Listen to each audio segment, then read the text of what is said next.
greasy knuckles wiped against a faded rag. That was all Alex expected from his Tuesday night. Not a broken-down Mercedes on a deserted stretch of Route 9, and definitely not the woman pacing beside it, wrapped in a cashmere coat that cost more than his entire tool set. Everyone dreads that forced, awkward, blind date, the empty small talk, the fake smiles. But nobody expects the stranger whose tire they just changed to be the exact nightmare date they've been trying to dodge. Gravel crunched beneath the bald tires of Alex's 1998 Ford Ranger. The heater spat out a pathetic stream of lukewarm air that smelled faintly of burning dust and spilled apple juice. It was 11:42 p.m. His shoulders carried the rigid ache of a 14-hour shift at the garage, the kind of deep tissue exhaustion that made his bones feel filled with wet sand. He just wanted to get back to his duplex, check on his 6-year-old son, Logan, sleeping under the watchful eye of Mrs. Gable from next door, and drink a beer that had been sitting in the back of the fridge since Sunday. Then he saw the hazard lights, a pulsing, rhythmic amber glow sliced through the fog hanging low over the asphalt. A sleek, midnight blue sedan sat angled onto the muddy shoulder, a Mercedes Maybach, the kind of car that didn't belong on this cracked stretch of county road. Alex's foot hovered over the brake. "Don't do it." His brain screamed the warning. "You're off the clock. Your back is screaming. Drive past." It was a cold, pragmatic thought, born from years of getting the short end of the stick. He wasn't a hero. He was a guy barely keeping his head above water, drowning in a sea of past due notices and medical bills his ex-wife had left behind like a parting gift. He pressed the gas pedal. The truck surged forward. Then he saw the figure standing by the rear quarter panel. A woman. She wasn't flagging him down or waving her arms in panic. She was just standing there, staring at the rear tire with a look of quiet, seething murder. She held a glowing smartphone in one hand, the screen illuminating a sharp jawline and hair pulled back so tightly it looked painful. Alex sighed, a long, rattling exhalation that clouded the freezing cab. "Idiot," he muttered to himself. He hit the brakes, pulling the truck onto the shoulder a few yards ahead of the luxury tank. When he stepped out, the chill bit instantly through his thin flannel jacket. He walked back toward the Mercedes. The woman snapped her head up. The phone light cast harsh shadows under her eyes. She looked exhausted, but her posture was rigid, defensively straight. "I don't have any cash," she said flatly. The voice was smooth, cultured, but edged with genuine irritation. "Tow truck is supposedly 40 minutes out. If you're looking for an easy mark, try the interstate." Alex stopped. He looked at her, then down at the rear passenger tire, completely shredded. The rim was resting on the asphalt. "Lady, if I were looking to rob you, I wouldn't have parked in front of you where you could get my license plate," Alex said. His voice was gravelly, thick with fatigue. He didn't smile. He didn't offer a reassuring platitude. "You hit that pothole back near the mile marker?" She blinked, her defensive posture faltering a fraction of an inch. Yes." There was no sign. "There hasn't been a sign there for 3 years. The county doesn't care about this road." Alex walked past her, ignoring the expensive scent of bergamot and dry-cleaned wool that hung in the cold air around her. He crouched by the tire. "You have a spare in the trunk?" "I assume so. It's a rental. My actual car is—" "Never mind. I couldn't figure out how to open the hidden compartment." Alex nodded once. He walked around to the trunk, found the latch, and popped it. The interior of the trunk was cleaner than his kitchen. He lifted the floor panel, revealing the compact spare and the jack. He hauled them out. The metal was freezing. The woman stood back, arms crossed tightly over her chest. "You're just going to change it?" "Tow truck's going to charge you $300 just to hook up," Alex said, sliding the jack under the chassis. He found the reinforced notch by feel. And it's freezing out here. You're wearing... He glanced at her feet. Sleek, sharp-pointed heels that looked like medieval torture devices. Those. She looked down at her shoes as if noticing them for the first time. They're practical for a boardroom, not a ditch. Alex didn't laugh. He grabbed the lug wrench. "Loosen before you lift," he muttered, more to himself than to her.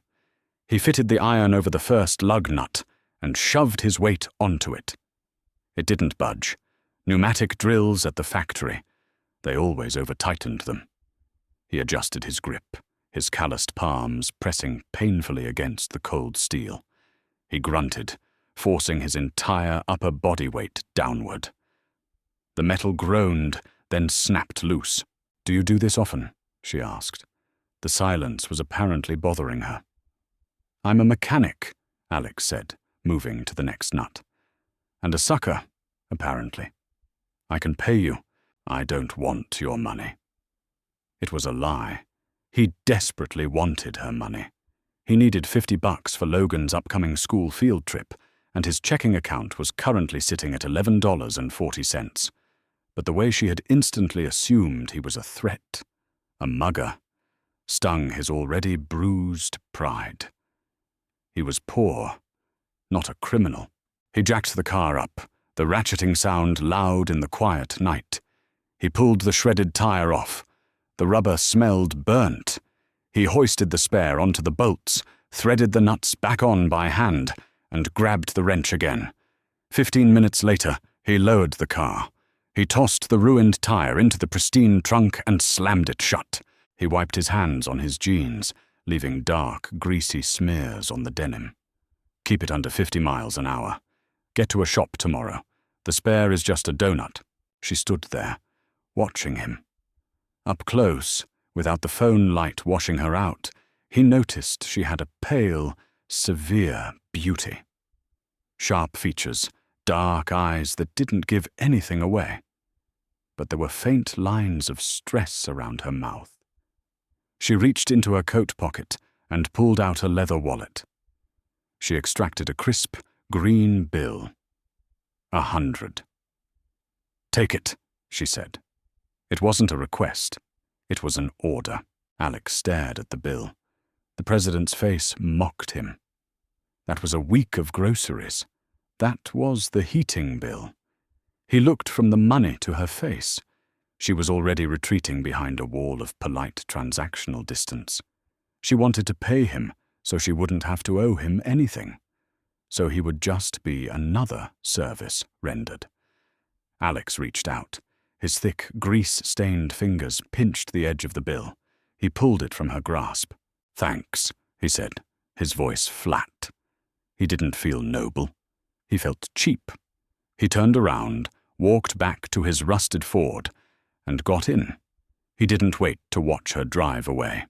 As he put the truck in gear, he crumpled the $100 bill and shoved it into the cup holder next to a sticky penny.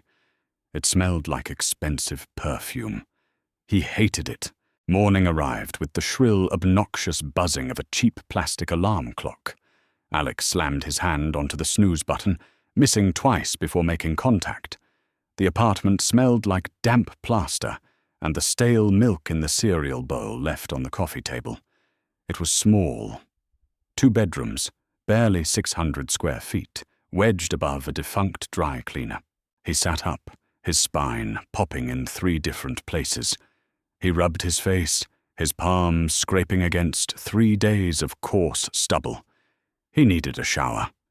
He needed coffee. He needed a different life. "Dad!"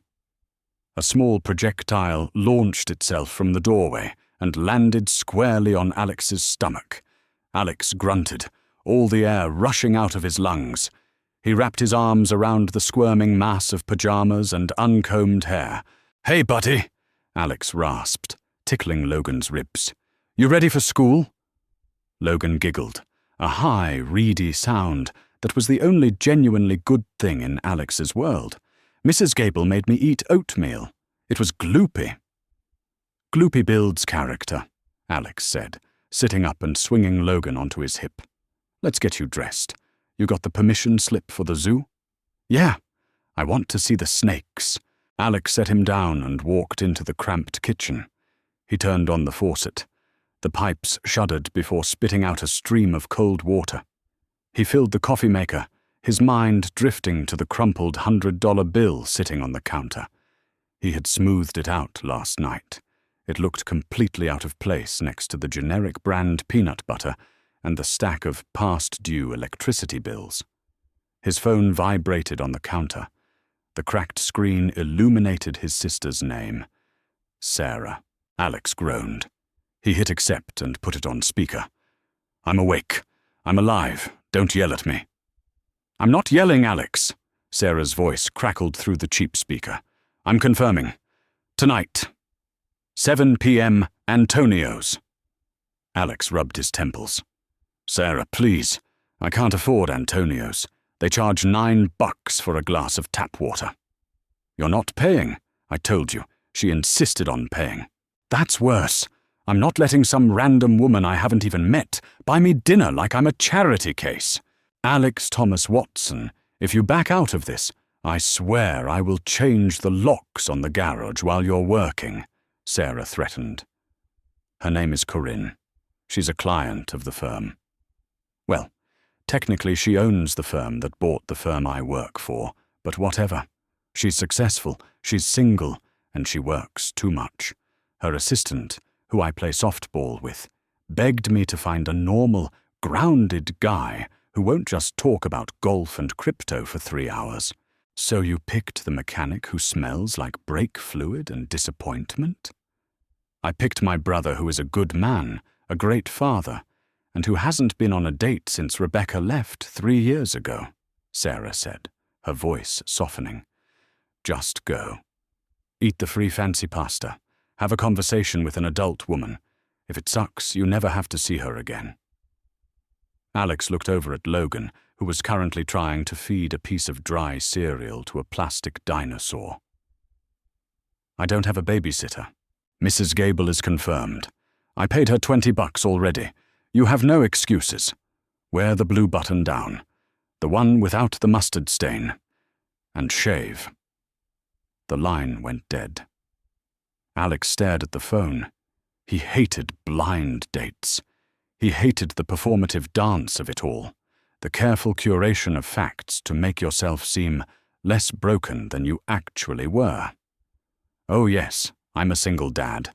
My ex-wife cleared out our savings and moved to Vegas with a timeshare salesman. But look at my nice blue shirt. Across town, in a corner office suspended 40 floors above the city, Corinne stared at an Excel spreadsheet until the numbers blurred into a grey smear. The room was silent, save for the hum of the climate control. The air smelled of sanitized nothingness. Corinne rubbed her eyes, pressing her fingers against her eyelids until sparks blossomed in the darkness. "Corinne." She dropped her hands. Her assistant, a relentlessly cheerful woman named Maya, was standing in the doorway holding an iPad. "The legal team finished reviewing the merger documents. They need your signature on page 42 and 90, Maya said, stepping into the office. Her heels clicked sharply against the hardwood floor. Corinne held out her hand. She took the stylus and scrawled her name with practiced, robotic efficiency. "Anything else?" "Your dinner reservation, 7 p.m., Antonio's." Corinne froze, the stylus hovering over the glass screen. She felt a cold pit of exhaustion open up in her stomach. "Cancel it." "I can't," Maya said, gently but firmly.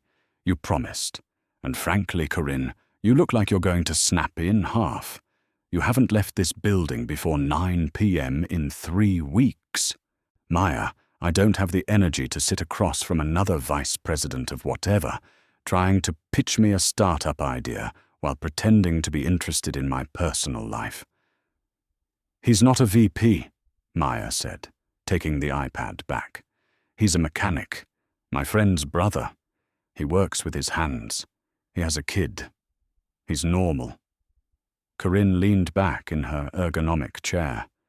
It cost $3,000 and still managed to hurt her lower back. A mechanic. Yes. Blue collar, down to earth, doesn't care about stock portfolios.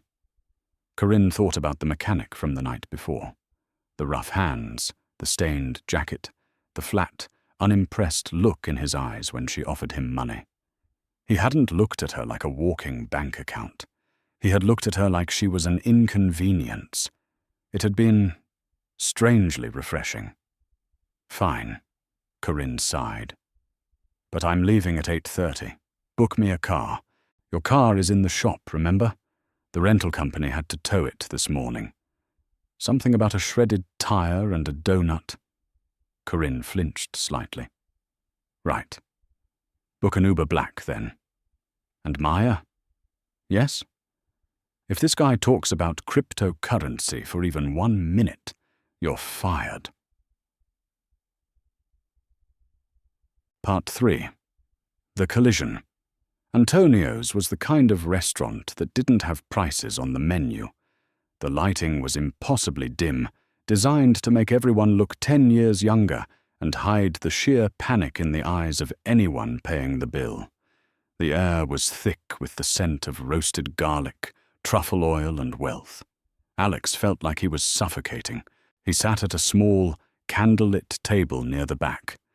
His blue button-down shirt was clean, but the collar was stiff and dug into his neck. He had scrubbed his hands with pumice soap for 20 minutes, but there was still a faint grey tint around his cuticles. He hid his hands under the table, gripping the heavy linen napkin. A waiter materialized out of the gloom, pouring sparkling water into a crystal goblet. Sir, can I start you with a cocktail?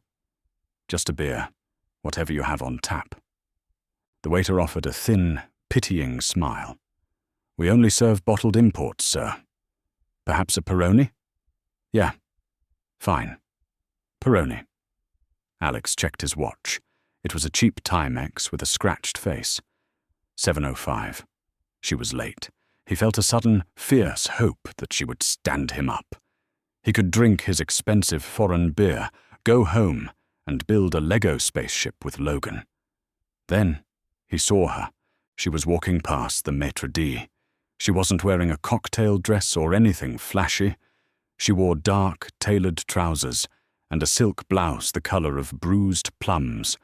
Her hair was down, falling in soft waves around her shoulders, a stark contrast to the severe style from the night before.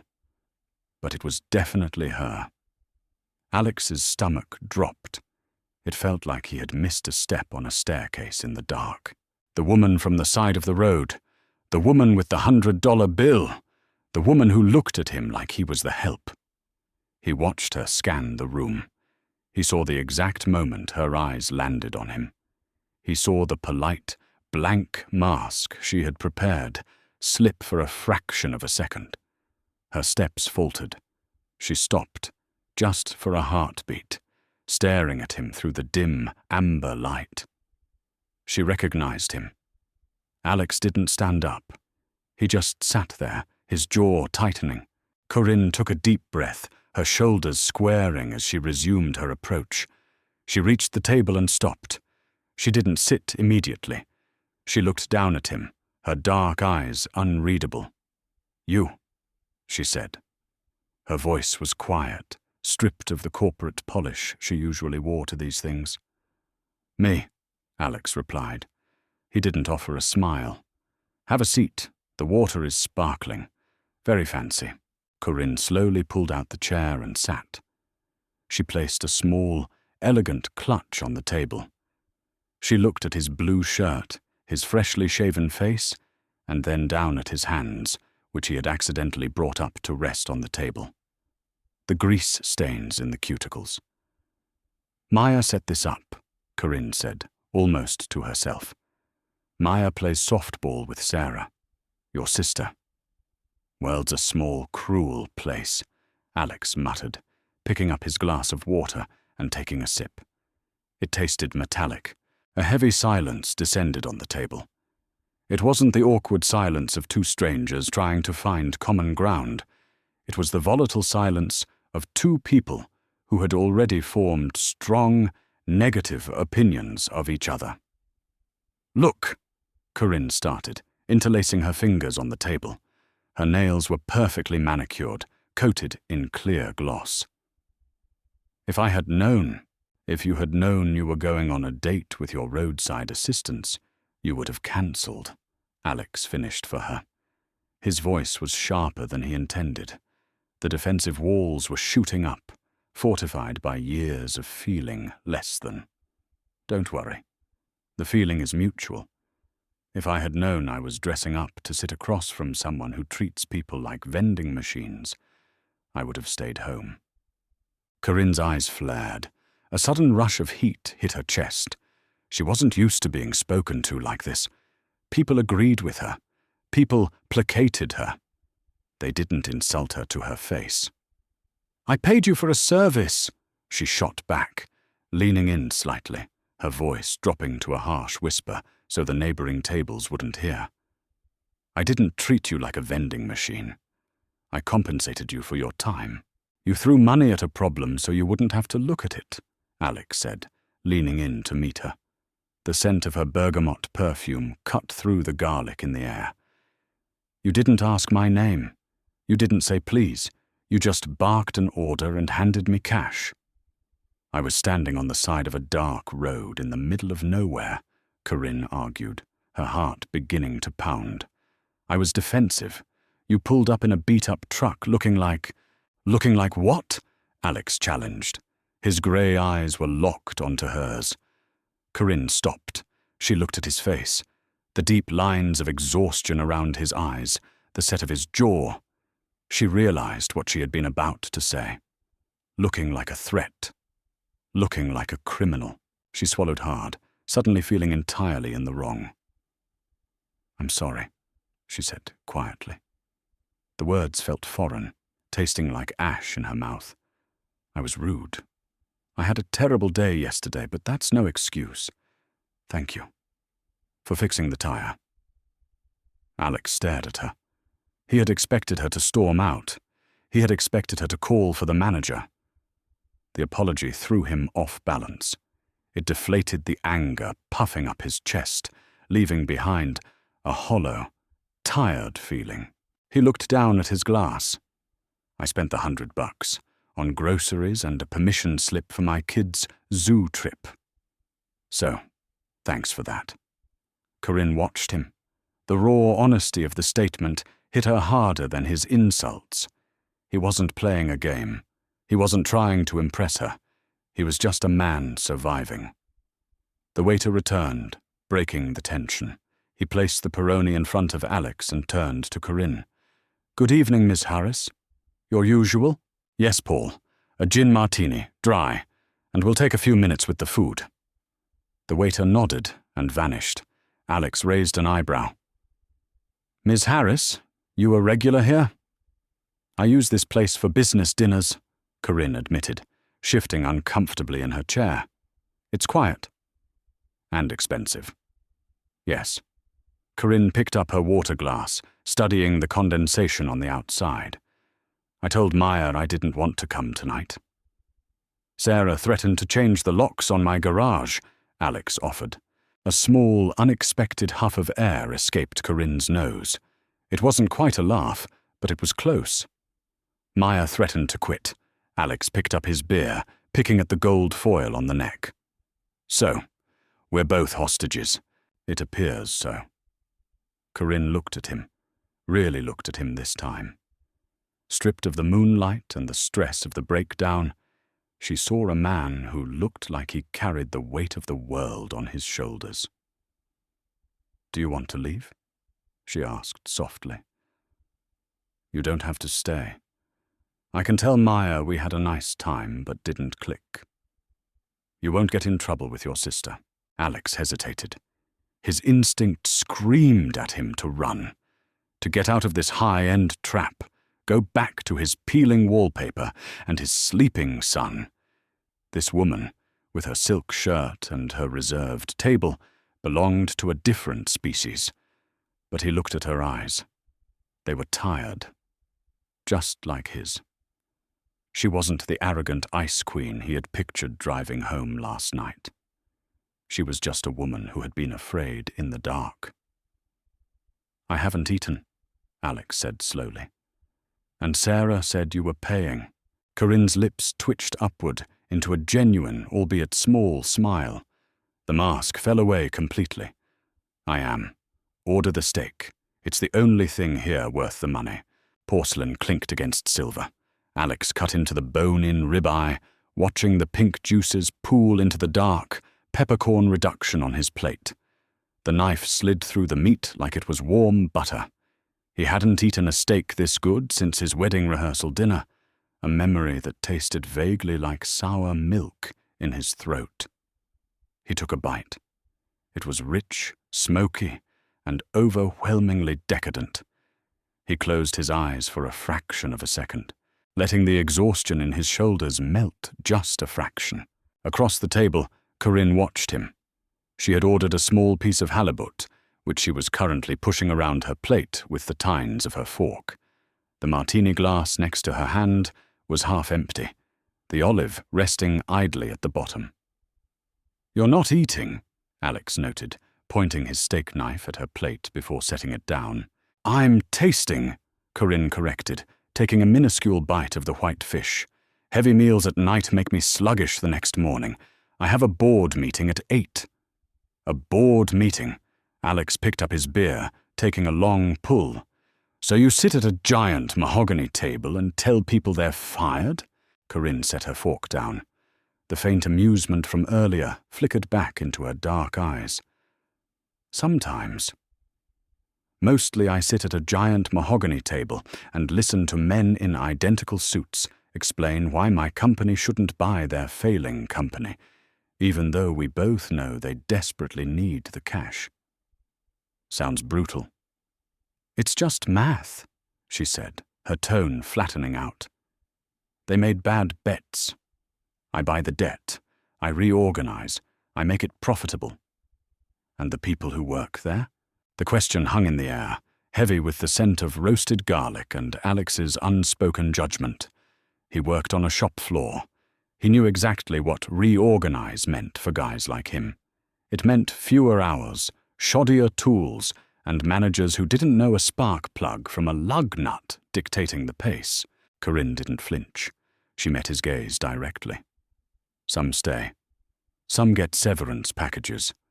I don't run a charity, Alex. I run an acquisition firm. If I don't buy them and strip the rot, the whole ship sinks and everyone drowns. At least this way, half the crew gets a lifeboat." It was a cold, pragmatic answer. Alex hated the reality of it, but he respected the lack of bullshit. She wasn't trying to dress it up to make herself look like a savior. "Fair enough," Alex conceded, cutting another piece of steak. "Math." "What about you?" Corinne leaned forward, resting her elbows on the white linen tablecloth. "Maya said you have a son." Alex's posture changed instantly. The defensive stiffness vanished, replaced by a grounded, quiet pride. "Logan. He's 6. Lost his first front tooth yesterday, biting into a frozen waffle." "A frozen waffle?" "Not an apple. Apples are expensive out of season. Waffles are $2 a box," Alex said, offering a lopsided, self-deprecating smile. He put it under his pillow. "Woke up this morning furious because the tooth fairy only left a quarter. I told him inflation was hitting the fairy economy hard." Corinne laughed. It was a real, startling sound that broke the hushed pretension of the restaurant. A few heads turned from neighboring tables, but she didn't seem to notice. The harsh lines around her mouth vanished entirely, making her look incredibly young for a fleeting second. "A quarter," Corinne repeated, shaking her head. "My father gave me $100 bill for my first tooth." Alex froze, a piece of steak halfway to his mouth. He slowly lowered his fork. $100 for a piece of bone. Corinne's smile faltered. She saw the immediate shift in his eyes, the sudden, sharp reminder of the chasm between them. She cursed herself internally. "I didn't mean, I was just saying it to highlight the difference. It wasn't a brag." "I know," Alex said quietly. He chewed his food, but the flavor was gone, replaced by the metallic taste of his own inadequacy. "It's just a different world, that's all." Silence settled over the table again, but it wasn't the hostile silence from the beginning of the night. It was an awkward, delicate thing. They had stumbled blindly into the minefield of class, and neither knew how to navigate out of it without setting off a charge. Corinne watched his hands resting on the table. The knuckles were swollen, the skin rough and calloused. There was a thin, white scar running across the back of his left thumb. These were hands that built things, fixed things, bled for things. Her own hands, resting inches away, were perfectly smooth, entirely unblemished by manual labor. "My world isn't as great as it looks from the outside," Corinne said, her voice dropping into a low murmur. "It's mostly just quiet and cold. Everyone wants something from you. Your money, your influence, your time. You stop trusting people because you realize they don't see you. They see a walking ATM." Alex looked up. She was staring at her martini glass, her shoulders tense. He recognized that specific brand of loneliness. It was the same isolation he felt when he looked at a stack of overdue bills, knowing nobody was coming to save him. Hers was just padded with silk and expensive gin. "That's why you were so pissed off on the side of the road," Alex realized aloud. Corinne nodded slowly. "I thought you were another person looking to take advantage of a vulnerable situation. I'm so conditioned to expect the worst from people. I couldn't see a guy just trying to help." "To be fair, I did take your money." "I forced it on you," Corinne corrected, a faint smirk returning to her lips. "And you used it for a zoo trip. I think I can write that off as a charitable donation." Alex chuckled, a low, rumbling sound in his chest. The tension broke. He finished his beer.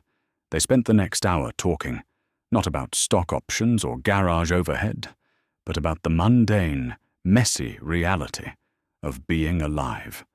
Alex talked about the terror of parenting a small boy who thought he was invincible. Corinne talked about the crushing pressure of carrying her grandfather's legacy on her shoulders, the sleepless nights staring at spreadsheets until the numbers bled together. For 90 minutes, the mechanic and the billionaire ceased to exist. They were just a tired man and a tired woman, finding a bizarre, temporary refuge in each other's company across a table of half-eaten food. Part 5. The toll booth. Black leather folders always landed on the table like a quiet insult. The waiter placed the check smoothly between them, offering a deferential nod to Corinne before vanishing into the shadows. The spell shattered. The warm, insulated bubble they had built over the last 2 hours popped, letting the freezing reality of their lives rush back in. Alex stared at the leather booklet. He knew what was inside, a number that probably rivaled his monthly rent. Instinct screamed at him to reach for it, to prove he was a man, to preserve his dignity. But reality clamped an iron hand over his wrist. He literally didn't have the funds in his checking account. If he handed over his battered debit card, it would decline. The humiliation of that would be infinitely worse than letting her pay. Corinne didn't hesitate. She reached out, fluid and practiced, opening the folder. She didn't even glance at the itemized receipt. She slid a sleek, heavy, black metal card into the flap and closed it, pushing it to the edge of the table. "Done," she said, picking up her clutch. Alex felt his jaw tighten. He hated this feeling, the emasculating, suffocating reality of poverty. "Thank you." He forced the words out. They tasted like sandpaper. "For the dinner." "Thank you for staying," Corinne replied softly. She noticed the stiff shift in his posture. She wasn't blind. She knew the money was a wall between them, thick and unscalable. "Shall we?" They walked out of the restaurant together. The maître d' bowed slightly as Corinne passed. Alex just kept his eyes on the heavy glass doors leading to the street. The November air hit them like a physical blow. The wind had picked up, howling down the concrete canyons of the city, carrying the bitter promise of sleet. Alex instantly shivered, shoving his hands deep into the pockets of his thin jacket. Corinne pulled her cashmere coat tight around her chest. At the curb, a massive, spotless black SUV sat idling. An Uber black. The driver, seeing Corinne emerge, immediately stepped out and opened the rear door. Heat rolled out of the pristine interior, smelling faintly of leather cleaner. "My ride," Corinne said, turning to face Alex on the sidewalk. Alex nodded, pointing a thumb down the street. "My truck's parked by a fire hydrant 2 blocks away, hoping I didn't get a ticket." They stood there for a moment, the city noise swirling around them, the blare of a taxi horn, the hiss of bus brakes, the rhythmic hum of the waiting SUV. Neither moved. "So," Alex said, his breath pluming in the freezing air, "this is the part where we shake hands and pretend we'll call each other?" "Shh." Corinne looked at him. The streetlights cast harsh, angular shadows across his face, highlighting the deep lines of exhaustion she had noticed yesterday. He looked rugged, worn down, entirely out of place on this expensive street corner, but he also looked solid, real. "I don't want to pretend," Corinne said, her voice surprisingly steady despite the cold. "I had a good time, Alex. Genuinely."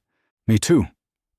Alex shifted his weight, his worn boots scraping against the concrete. "But let's be realistic, Corinne. You're getting into an $80,000 car to go back to a penthouse. I'm walking 2 blocks to a rusted Ford to go back to a duplex that smells like old laundry. We don't fit.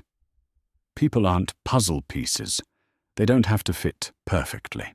They do if they don't want to tear each other apart," Alex countered gently. "You're a CEO. I change oil filters. What are we going to do? Go to a gala and have me talk to your investors about brake pads? Or you come to my garage and drink cheap beer while my buddy sulks about his alimony payments?" Corinne opened her mouth to argue, to tell him he was being cynical, but the words died in her throat. Because he was right. The logistical nightmare of their vastly different lives was glaring. She didn't have time for a relationship, let alone one that required constant translation between 2 completely different socioeconomic languages. She looked down at her polished boots, a heavy sadness settling in her chest. It was a rare thing for her to feel connected to someone, to feel seen rather than evaluated, and she was letting it go because of a bank balance. "You're a very practical man, Alex," Corinne said quietly, looking back up into his grey eyes. "Survival makes you practical." Alex pulled his right hand out of his pocket. He extended it toward her. "Drive safe, Corinne. Tell Maya she picked a good restaurant." Corinne stared at his hand. The grease stains were still there, faint but stubborn in the creases of his knuckles. She didn't shake it. Instead, she reached out with both hands and wrapped them around his. Her skin was soft, freezing cold from the wind, but her grip was firm. She squeezed his rough hand tightly, feeling the hard calluses press into her palms. "Good night, Alex," she said. She let go, turned, and climbed into the back of the SUV. The heavy door slammed shut with a solid, expensive thud, instantly cutting off the sight of her. The driver hurried around, got in, and pulled the vehicle smoothly into the traffic. Alex stood on the curb, his hand still suspended in the air for a second before he dropped it back into his pocket. He watched the red taillights of the SUV disappear around the corner, blending into the sea of city traffic, He turned and started the 2-block walk to his truck. The wind bit through his flannel shirt, chilling him to the bone. He felt an ache in his chest that had nothing to do with the cold. He had done the right thing, the smart thing, the practical thing. So why did it feel like he had just made the biggest mistake of his life? Part 6. The grinding gears. Tuesday morning tasted like exhaust fumes and cheap, burnt coffee. Alex lay flat on a plastic creeper beneath a 2010 Subaru Outback, a single drop of black, sludgy oil hanging precariously from the oil pan directly above his right eye. His rotator cuff screamed a dull, rhythmic warning every time he torqued the wrench. 4 days had passed since the dim lighting of Antonio's. 4 days of meticulously convincing himself that the hollow ache sitting behind his ribs was just indigestion, or maybe a pulled muscle. It was a survival tactic. You don't stare at a lottery ticket you almost found on the street. You just keep walking. "Hey, Artie!" A voice cut through the deafening hiss of an air compressor. Alex slid out from under the chassis. Mike, a mechanic whose coveralls were more grease than fabric, stood wiping his hands on a shop towel. "Lady in the waiting room says her brakes are grinding. Wants an estimate. I gotta finish this transmission before noon, or the boss is gonna dock me." Alex grunted, sitting up and rubbing his lower back. The garage smelled intensely of brake cleaner and damp earth. It was a chaotic, loud, unforgiving environment. But it made sense. Every problem here had a mechanical solution. A broken belt could be replaced. A stripped bolt could be drilled out. It was honest. "I'll grab it," Alex muttered, grabbing his clipboard. He walked toward the cramped, fluorescent-lit waiting room, his boots leaving faint, oily outlines on the linoleum.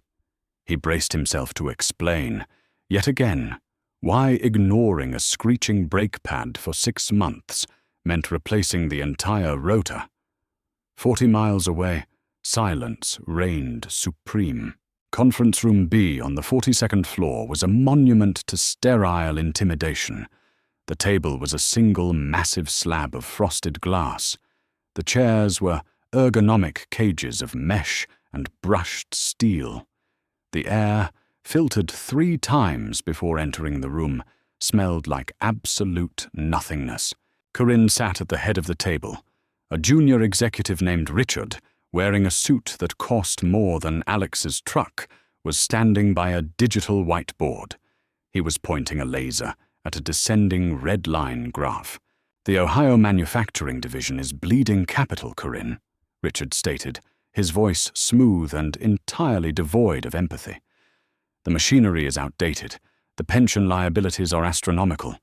If we liquidate the physical assets and dissolve the contracts, we increase the parent company's quarterly valuation by 12%.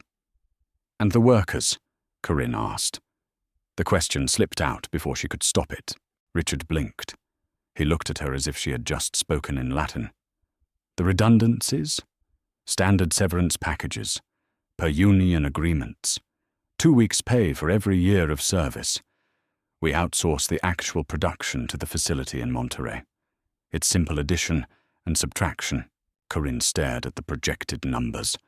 Millions of dollars represented by neat, sanitized pixels. Usually, she saw exactly what Richard saw, a puzzle to be solved, fat to be trimmed. But today, the numbers blurred. Instead of a percentage, she saw a pair of swollen, calloused hands resting on a white linen tablecloth. She saw a blue button-down shirt with a stiff collar. She heard a gravelly voice talking about buying frozen waffles because out-of-season fruit was too expensive. 600 jobs in that Ohio plant.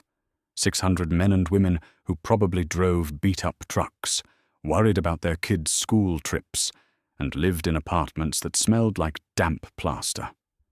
"At least this way, half the crew gets a lifeboat," she had told Alex. The memory of her own ruthless pragmatism suddenly tasted like battery acid. She looked around the table. 6 executives staring back at her, waiting for her to nod, waiting for her to authorize the destruction of 600 livelihoods so their stock portfolios would tick upward a fraction of a percent. "No," Corinne said. Her voice was quiet, but it dropped into the room like a heavy stone. Richard's laser pointer wavered. "I'm sorry. The board expects us to maximize." "I said no, Richard." Corinne stood up, picking up her iPad. "We aren't gutting the plant. Find a way to restructure the debt without liquidating the workforce. Retool the machinery. Make it profitable by making it better, not by selling it for scrap." "That will take years," Richard argued, a flush of frustration creeping up his neck. "And the initial outlay will be massive. The shareholders will riot." "Let them," Corinne said, walking toward the door. She felt a bizarre, terrifying flutter of adrenaline in her chest. "If you can't figure out the math to save the plant, I'll find someone who can." Meeting adjourned. She walked out into the carpeted hallway, her heart hammering against her ribs. Maya was waiting by her desk, holding a stack of manila folders. She took one look at Corinne's face and lowered the folders. "Did you just fire someone?" Maya asked cautiously. "Worse," Corinne said, leaning against the edge of Maya's desk, suddenly exhausted. "I think I just grew a conscience. It's wildly inconvenient." Maya smiled, a small, knowing smirk. "Does this sudden onset of humanity have anything to do with a certain mechanic who wouldn't let you pay for his dinner?"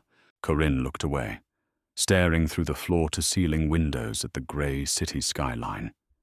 She had tried to be practical. She had agreed with him that they didn't fit.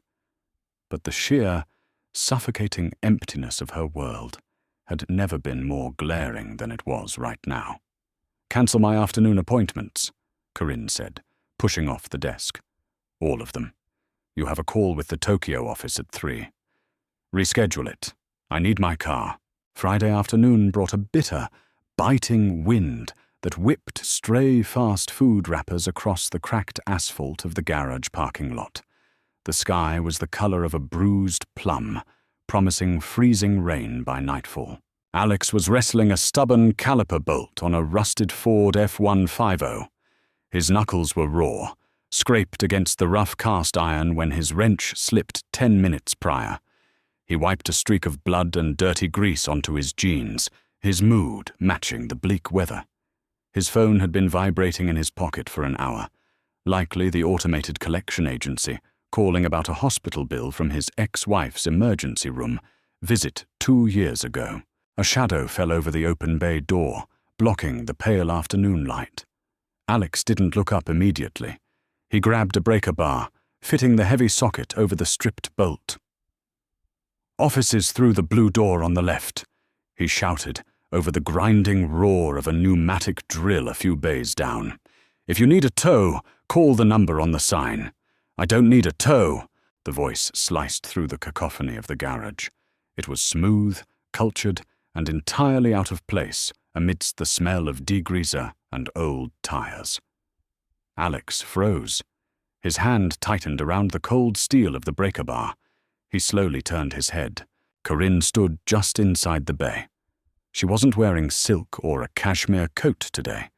She wore dark, fitted jeans, heavy leather boots, and a thick, oversized wool sweater that looked both comfortable and aggressively expensive. Her hair was pulled back in a messy knot, and her cheeks were flushed from the freezing wind. Behind her, parked directly in front of the bay, was a matte slate-grey Audi RS e-tron. It sat low to the ground, a predatory, electric beast that made every other vehicle in the lot look like a child's toy. Mike, currently halfway inside the engine block of a minivan, stopped moving. 3 other mechanics turned their heads, openly staring at the woman and the car. Alex felt a sudden, hot spike of defensive anger. This was his territory. This was where he was the expert, where he made his meager living. Her standing here, bringing her impossible wealth into his gritty reality, felt like a deliberate intrusion. A mockery. He dropped the breaker bar. It hit the concrete floor with a sharp, ringing clang. He grabbed a red shop rag and began aggressively wiping his hands, dragging the coarse fabric over his raw knuckles. "What are you doing here?" Alex asked. His voice was flat, unwelcoming. He didn't close the distance between them. Corinne crossed her arms over her chest, suddenly intensely aware of the grime on the floor, the loud noises, the smell of vaporized chemicals. She felt the stares of the other men drilling into her back. She had thought about this all week, rehearsed a dozen different casual opening lines, but looking at his hard, closed-off expression, they all evaporated. "I needed an oil change," she said. It was a pathetic lie, and they both knew it. Alex let out a harsh, humorless laugh. He pointed the greasy rag at the Audi. "That's an electric car, Corinne. It doesn't use oil." Corinne closed her eyes for a brief second, cursing her own stupidity. "Right. Windshield wiper fluid, then. Go to a gas station. It's $3 a jug." Alex tossed the rag onto a workbench. He walked toward her, stopping a few feet away. Up close, he could see the dark circles under her eyes, mirroring his own. "Seriously, why are you here?" Slumming it on a Friday afternoon for entertainment. The accusation stung, wiping away any lingering awkwardness. Corinne's posture straightened, the defensive CEO instinct kicking in. "Don't do that. Don't act like I'm some bored aristocrat visiting the peasants. I came here because I wanted to see you." "Why?" Alex challenged, keeping his voice low so the other mechanics couldn't hear. "We established the facts. You live up there." He pointed vaguely toward the city skyline, "and I live down here. What's the point of dragging this out? So we can sit around and realize how completely incompatible our lives are all over again." "Because being practical is making me miserable," Corinne fired back, her voice rising slightly. She took a step toward him, ignoring the grease on the floor. "I sat in a boardroom 3 days ago and almost fired 600 people because it made mathematical sense. Because it was the practical thing to do. And the only reason I didn't was because I couldn't stop thinking about you. About how hard you work, just to keep your head above water." Alex stared at her, genuinely stunned. The anger in his chest wavered, replaced by a sudden, heavy pressure. "Alex, my entire life is practical. It's calculated. It's sterile," Corinne continued, the words spilling out of her in a rush. The polished armor was entirely gone. She looked frantic, vulnerable. "I know we don't make sense on paper. I know the logistics are a nightmare. I know my world is suffocating and yours is exhausting. But you are the most real thing I have encountered in 10 years. And I am not going to just walk away because it's hard." The garage around them seemed to fade. The hissing air compressors, the clanging metal, the smell of oil. It all dropped away, leaving only the fierce, desperate honesty in her dark eyes. Alex looked at her. He looked at the slate-grey supercar sitting outside, a glaring reminder of the chasm between them. He looked down at his own hands, scarred, dirty, and bleeding slightly. He was terrified. He was a single father with no safety net. Getting involved with a woman who could buy his entire life with a swipe of a black card was a recipe for absolute disaster. But as he looked back up into Corinne's face, he realized something. She was just as terrified as he was. "I don't own a suit," Alex said quietly. His voice had lost its edge, sounding raw and tired. "Except the one I got married in, and it smells like mothballs." Corinne let out a shaky breath, a tear of sheer relief threatening to spill over her lower lash line. She offered a small, watery smile. "I prefer the flannel anyway." Alex slowly reached out. He hesitated for a fraction of a second, acutely aware of the grease on his skin, before his rough fingers gently brushed a stray lock of hair behind her ear. He left a faint, dark smudge on her jawline.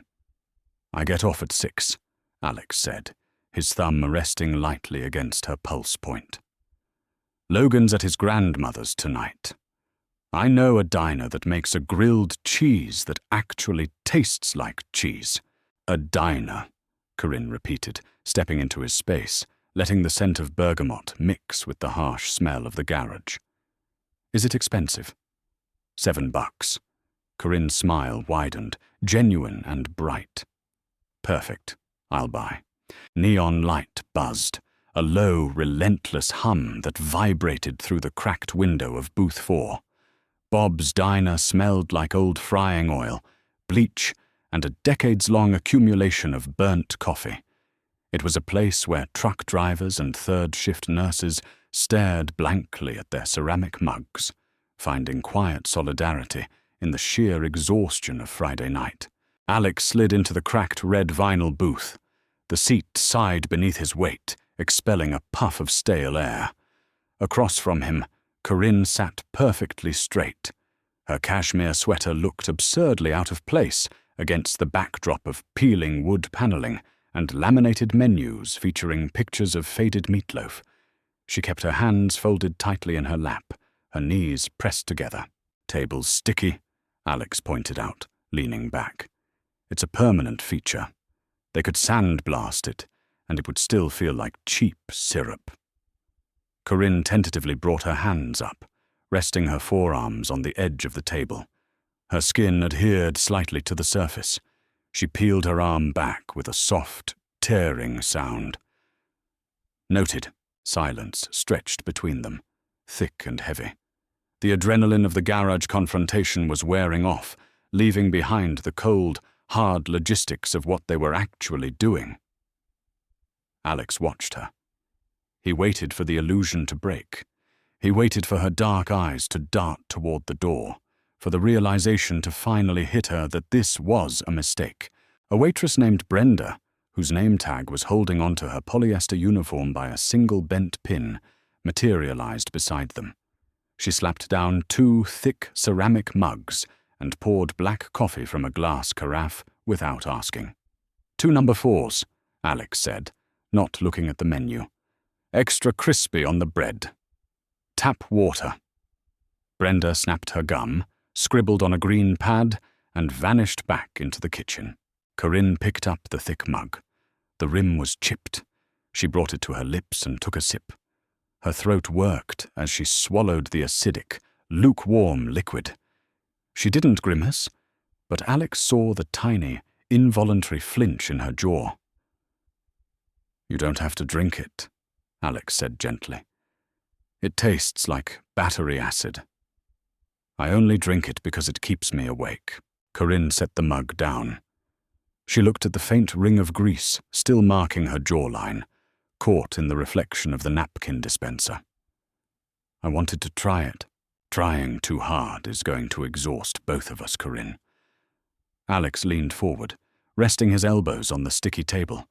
He needed to set the boundaries now, before the inevitable collision destroyed whatever this fragile thing was. "Let's be brutally honest. I can't afford to take you to Antonio's. I can't buy you gifts that aren't embarrassing compared to what you buy yourself. And I will not let you pay my bills or buy my groceries, just so we can pretend my life is easier than it is." Corinne met his gaze. The soft, vulnerable woman from the garage was still there, but the sharp intellect of the CEO sharpened her eyes. "Understood. And you need to understand that I am not going to apologize for what I have. I am not going to hide my car down the street so I don't hurt your pride. If my world makes you feel small, that's something you have to figure out. I won't shrink myself to make you comfortable." Alex exhaled a long breath. It wasn't a sigh of frustration. It was a sigh of relief. No flowery promises. No pretending love conquered systemic class divides. Just 2 people drawing battle lines in a diner booth. "Deal," Alex said. Brenda returned, dropping 2 heavy plates onto the table. The grilled cheese sandwiches were golden brown, oozing bright yellow processed cheese. A mountain of crinkle-cut fries sat next to them, glistening with industrial fryer fat. Corinne looked at the plate. She picked up half the sandwich. The bread crunched loudly in the quiet diner. She chewed, her expression unreadable for a long moment. Then, a genuine, completely unpolished groan escaped her throat. "Oh my God," Corinne muttered, taking another massive bite. "That is appalling and incredible." Alex let out a rough laugh, picking up his own sandwich. $7, told you. They ate in relative silence, the tension bleeding out of the booth, replaced by the sheer, grounding reality of cheap food and honest terms. Corinne wiped a smear of artificial butter from her chin with a coarse paper napkin. Alex watched her, the hollow ache behind his ribs finally easing, filled by the bizarre, terrifying hope that maybe, just maybe, this wasn't entirely doomed. 3 weeks later, Sunday morning tasted like cherry cough syrup and panic. Alex stood in his tiny kitchen, staring in horror at the sink. Dark, foul-smelling water was slowly rising up the stainless steel drain, carrying flecks of unidentifiable debris. The plumbing in the duplex was 60 years old and held together by rust and spite. "Dad, the TV is broken again!" Logan's voice carried from the living room, sharp and frustrated. Alex closed his eyes, gripping the edge of the Formica counter. His chest tightened. The water was an inch from the rim. If it overflowed, it would ruin the cheap linoleum, drip down into Mrs. Gable's apartment, and cost him a security deposit he desperately needed. He grabbed a plunger from under the sink and started aggressively plunging the drain. The water sloshed, splashing a foul-smelling droplet onto his plain grey t-shirt. A sharp knock echoed from the front door. Alex froze, the plunger suspended over the dirty water. It was 9 a.m. Corinne. She was coming over for Sunday breakfast. It was her first time at the duplex. He had spent 4 hours cleaning the night before, scrubbing the baseboards until his fingers bled, trying to mask the scent of old carpet and desperation with lemon-scented aerosol. And now, his kitchen smelled like a sewer. "Logan, get the door!" Alex yelled, plunging frantically. The water gurgled, mocked him, and rose another quarter inch. He heard the deadbolt click. He heard Logan's small voice. "Are you Corinne? You're tall." Alex abandoned the sink, wiping his wet hands on his jeans. He walked into the narrow hallway just as Corinne stepped inside. She wore simple black leggings and a heavy grey sweater, carrying a white paper bag that smelled distinctly of expensive, real butter pastries. She stopped on the frayed welcome mat. Her eyes darted around the cramped living room, the sagging hand-me-down couch, the peeling wallpaper near the ceiling, the small, bulky television sitting on a scratched milk crate. She didn't grimace, but Alex saw the subtle, immediate stiffening of her spine. The sheer, physical weight of his poverty was suddenly tangible, pressing against the walls of the tiny room. "Hi," Corinne said, looking down at Logan, offering a soft smile. "I am Corinne, and you must be Logan. I brought croissants. They're like crescent rolls, but better." "My dad is fighting the sink," Logan informed her matter-of-factly, pointing toward the kitchen. Corinne looked up, her eyes meeting Alex's. He stood in the doorway, his shirt stained with dirty water, his jaw tight with humiliation. The massive gap between them had never felt wider. She lived in a penthouse with panoramic views. He lived in a box that was actively trying to drown him. "Pipe backed up," Alex muttered, his voice flat. "I need to call a guy. It's going to be a mess. You should probably just—" He gestured vaguely toward the door. "Leave. Go back to your clean, functional life." Corinne stood still. The instinct to reach into her purse, pull out her phone, and order an emergency premium plumbing service flashed violently through her brain. She could fix this in 2 minutes. She could throw money at it until the smell went away. She looked at Alex's white knuckles gripping the doorframe. She remembered the rules from the diner. I will not let you pay my bills. If she bought a plumber, she bought his pride. It would end them. Right here on the frayed carpet. Corinne set the bag of pastries on the cheap particle-board coffee table. She walked past Logan, past Alex, and straight into the tiny, foul-smelling kitchen. She looked at the rising, dark water. "Do you have a bucket?" Corinne asked, pushing the thick sleeves of her sweater up past her elbows. Alex blinked, thrown entirely off balance. "What?" "A bucket, Alex, and some towels you don't care about." Corinne crouched down, opening the cabinet beneath the sink. She ignored the smell of damp rot. She found a plastic red bucket and a wrench. She pulled them out, setting the bucket directly beneath the U-joint of the PVC pipe. "Corinne, stop! You're wearing—" Alex started forward, reaching for her shoulder. "I'm wearing clothes," Corinne interrupted, her voice entirely stripped of corporate polish, sounding sharp and completely human. She looked up at him from the floor. "If you try to protect me from this, Alex, we fail. You said you wouldn't let me pay to fix your life. Fine, but you have to let me hold the bucket." Alex stared down at her. She was kneeling on his peeling linoleum, her expensive sweater brushing against a discarded box of generic dish soap. She wasn't acting like a savior. She wasn't pitying him. She was just a partner, sitting in the mess with him. The tight, suffocating band around Alex's chest snapped. He dropped to his knees beside her. The cramped space forced their shoulders together. "The water is disgusting," he warned, grabbing the wrench from her hand.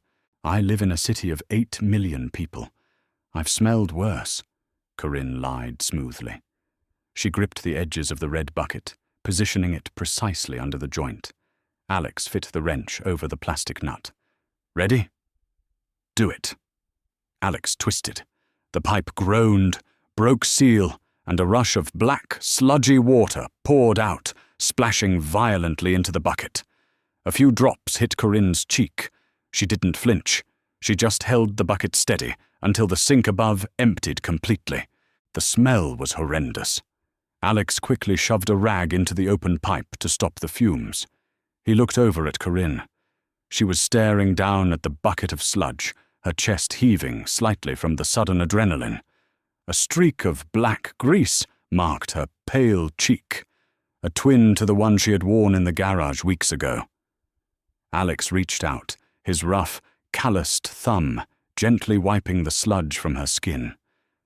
"You're an idiot," he whispered, his voice incredibly thick.